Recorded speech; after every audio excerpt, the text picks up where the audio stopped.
We talked at length yesterday about how emotional it was watching Tony Romo's heartfelt concession speech yesterday and how he has handled the Dallas quarterback situation with grace and aplomb, calling it soul-crushing and how he went into a dark place. But listen, moving forward, he knows what I know, what you know. The 2016 Cowboys are Dak Prescott's team, and listen, he's cognizant of it. He gets it, and as a result, Tony Romo is going to play elsewhere in 2017. And make no mistake, and you heard it yesterday, and it was echoed by Jason Witten today, Tony Romo wants to play football in 2017, and he should. And Tony Romo has been a fantastic quarterback since he took over for Drew Bledsoe in 2006, okay? But it is also fair game to ask how much he has left in the tank, and can you trust him in terms of staying healthy? But great quarterbacks don't grow on trees. Teams are going to be interested in Tony Romo, but I think that the best fits are going to have to be teams where you look at Romo and say, okay, the upside is he could be a star. Downside, he doesn't play it down. So, in my opinion, if you're going to chase Tony Romo, you have to have another quarterback on the roster that you feel comfortable playing for an entire season. So with all that said, here's my list of the best landing spots for Tony Romo. My number one would be the Denver Broncos, okay? John Elway did it with Peyton Manning, and Romo would be a major upgrade over Trevor Siemian.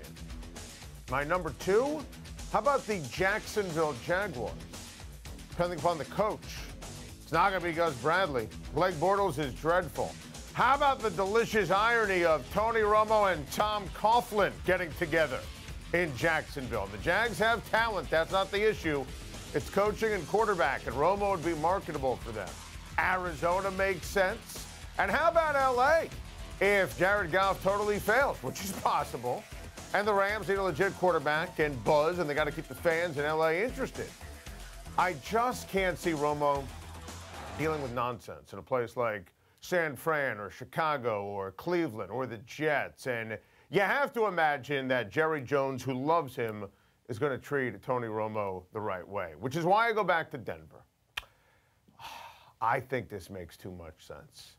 Trade him for, let's say, a third-round pick, and you could still develop and groom Paxton Lynch. And if Tony Romo gets hurt, Gary Kubiak and John Elway would feel very comfortable playing Paxton Lynch. This, to me, is the spot. This is the one that makes sense. Paxton Lynch, if he has to play all of next year, great. If not, here's Tony Romo. Now, I love Tony Romo, but he isn't getting younger. And the injuries, I mean, look at this. This is officially an injury history. They've been piling up in recent years. I just feel so terrible for him. And remember when he was ahead of schedule all offseason? And he did everything in the offseason, and 2016 was supposed to be a banner year with a great team, and then Cliff Averill. Yikes and ouch. The Dallas Cowboys are Dak Prescott's team this year and beyond. And in my opinion, my guy Tony Romo deserves another opportunity to start elsewhere. But you better have a great plan B, which is why I hope to see Tony Romo in a Broncos uniform next season.